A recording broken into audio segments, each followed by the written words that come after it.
আসসালামু আলাইকুম সম্মানিত শিক্ষক মণ্ডলী, আজকের ভিডিওটি আপনাদের জন্য খুবই গুরুত্বপূর্ণ হতে যাচ্ছে, কারণ আজকের ভিডিওতে দেখাবো উপবৃত্তি পোর্টালে আপনারা কিভাবে নিষ্ক্রিয় শিক্ষার্থীদের সক্রিয় করবেন এবং সক্রিয় শিক্ষার্থীদেরকে নিষ্ক্রিয় করবেন, তাছাড়া ট্রান্সফার গ্রহণ এবং ট্রান্সফার করণ কিভাবে করবেন সেই সম্পর্কে। তো ভিডিওটি না টেনে যদি পুরো ভিডিওটি আপনি দেখেন, তাহলে এই ভিডিওটি শেষে আপনি নিষ্ক্রিয় শিক্ষার্থীকে সক্রিয় করতে পারেন অথবা সক্রিয় শিক্ষার্থীকে নিষ্ক্রিয় করতে পারেন এবং ট্রান্সফার করণ এবং ট্রান্সফার গ্রহণ করতে পারেন। তো আর কথা নয়, চলুন আমরা ভিডিওটি দেখি।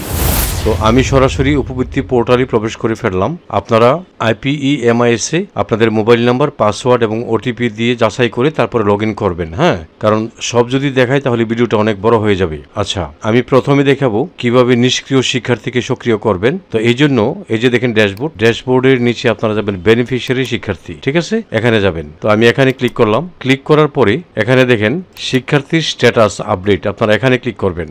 তো আমি এখানে ক্লিক করলাম। ক্লিক করার পরেই আপনারা এখানে কোনো কিছুই লেখা লাগবে না। তো এই পেজে এসে দেখবেন আপনারা এই যে এখানে বিভাগ, তারপরে জেলা, তারপর উপজেলা, ক্লাস্টার, আপনার বিদ্যালয়ের নাম, আর এখানে যে তথ্যগুলি শ্রেণী নির্বাচন, রোল নং, হ্যাঁ, এই অভিভাবকের NID স্ট্যাটাস, এগুলি কিছুই লাগবে না। আপনি শুধু এখানে শিক্ষার্থীর 17 ডিজিটের জন্ম নিবন্ধন নাম্বারটা এখানে দিয়ে দিবেন, আর কোনো কিছু দেওয়া লাগবে না। দিয়ে আপনারা খুঁজুনে ক্লিক করবেন। তো আমি এখানে শিক্ষার্থীর জন্ম সনদের নাম্বারটা দিয়ে দিই। তো দিয়ে দিলাম। দিয়ে এখন আমি খুঁজুন এখানে ক্লিক করব।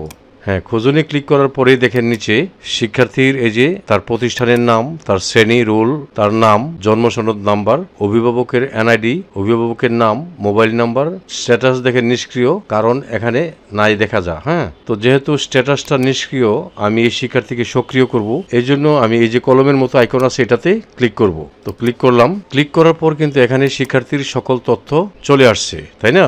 এখন এখানে স্ট্যাটাসটা আছে নিষ্ক্রিয়, আমি এটাকে সক্রিয় করব। এই জন্য এই যে ড্রপ ডাউন বাটনটা এখানে ক্লিক করব, করে যে সক্রিয় এটা দিলাম। দেওয়ার পরে কেন স্ট্যাটাস পরিবর্তন করব তার কারণটা এখান থেকে আমি দিয়ে দিব। প্রোগ্রাম মধ্যে স্থানান্তর এটা দিয়ে দিবেন। তো আমি এটা দিয়ে দিলাম। দিয়ে নিষ্ক্রিয়তার মন্তব্যটা এখানে দিয়ে দিব। তো আপনি ওই শিক্ষার্থীকে নিষ্ক্রিয় ছিল, এখন আপনি সক্রিয় করছেন, এখন এখানে মন্তব্যটা লিখে দিবেন। আপনি যদি কিছুই না পারেন ওকে লিখে দেন, কোনো সমস্যা নেই। আমি এত কিছুই লিখবো না, আমি ওকেটাই লিখে দিই। এই যে এখানে লিখে দিলাম, দেখেন সবুজ দাগ এসেছে। আপনি আপনার ইতিহাস লিখতে পারেন, কোনো প্রবলেম নেই। আমি ভিডিওটা শর্ট হওয়ার জন্য এখানে শর্টকাট পদ্ধতি অবলম্বন করলাম। এটা দিলাম। দেওয়ার পরে দেখেন সে কিন্তু আমার কি সক্রিয় হয়ে গেছে, সবুজ দাগ উঠেছে, তাই না? তো এইভাবে আপনারা নিষ্ক্রিয় শিক্ষার্থীদেরকে সক্রিয় করবেন। আচ্ছা, যদি কোনো সক্রিয় শিক্ষার্থীকে নিষ্ক্রিয় করতে চান, তাহলে আপনি ঠিক একইভাবে এখানে শিক্ষার্থীর 17 ডিজিটের জন্ম সনদের নাম্বার দিবেন। দিয়ে খুঁজুনে ক্লিক করবেন। করার পরে নিচে তার তথ্য চলে আসবে, ঠিক আছে? এখানে স্ট্যাটাসে দেখবেন নিষ্ক্রিয় লেখা আছে। তখন আপনি এই যে এখানে ক্লিক করে কলমের মতো যে আইকনটা আছে, একটু আগে যেভাবে আমি সক্রিয় করছি, কলমের মতো আইকনটা দিয়ে ওইখানে দেখবেন সক্রিয় আছে বক্সের মধ্যে, সেখান থেকে নিষ্ক্রিয় করে দিবেন আর কারণটা লিখে দিবেন। দিয়ে সাবমিট করে দিবেন, শিক্ষার্থী নিষ্ক্রিয় হয়ে যাবে। এই মুহূর্তে আমার এই তথ্যটি নাই, তাই আমি ভিডিওটি দেখাতে পারলাম না, এই জন্য আন্তরিকভাবে দুঃখিত। আমি মুখে বলে দিয়েছি আপনাদেরকে। এরপরে আপনি যদি কোনো শিক্ষার্থীকে ট্রান্সফার করতে চান, তাহলে আপনি এই যে প্রাথমিক নির্বাচন এখানে ক্লিক করবেন। আমি এখানে ক্লিক করলাম। করার পরে এই যে দেখেন ট্রান্সফার করণ, এখানে ক্লিক করবেন যদি ট্রান্সফার করতে চান। আর যদি ট্রান্সফার গ্রহণ করতে চান তাহলে এখানে ক্লিক করবেন। তো কিভাবে ট্রান্সফার করবেন সেটা আমি বলে দিচ্ছি। এখানে ক্লিক করলাম। তো এখানে ক্লিক করার পরে আপনারা যে শিক্ষার্থীকে ট্রান্সফার করতে চান, শ্রেণী নির্বাচন করণে গিয়ে তার শ্রেণীটা নির্বাচন করবেন। তার 17 ডিজিটের জন্ম সনদ নাম্বারটা এখানে দিবেন। তার অভিভাবকের NID নাম্বারটা আপনি এখানে দিবেন। দিয়ে খুঁজুনে ক্লিক করলেই নিচে চলে আসবে, ঠিক আছে?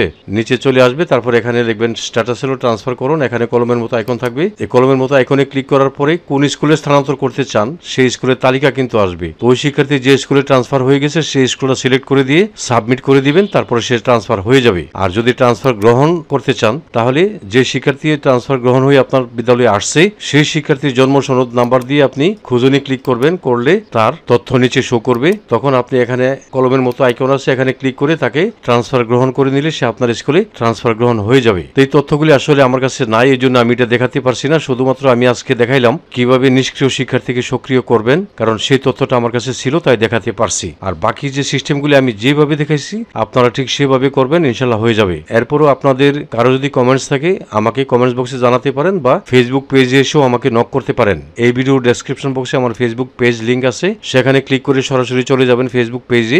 সেখানে গিয়ে আপনি কমেন্ট লিখতে পারেন, আমি উত্তর দিয়ে দিব ইনশাল্লাহ। তো সবশেষে আপনারা এখান থেকে লগ আউট হয়ে বেরিয়ে যাবেন। আমি লগ আউট হয়ে বেরিয়ে গেলাম। তো এই ছিল আমার আজকের ভিডিও। আশা করি আমার ভিডিওটি আপনাদের একটু হলেও উপকার আসবে। যদি আমার এই ভিডিওটি আপনাদের একটু হলেও উপকার আসে, তাহলে লাইক, কমেন্ট এবং শেয়ার করে দিবেন। সেই সাথে চ্যানেলটি সাবস্ক্রাইব করে আপনারা আমার সঙ্গে থাকবেন। আপনারা সকলেই ভালো থাকবেন। আপনাদের সবাইকে ধন্যবাদ।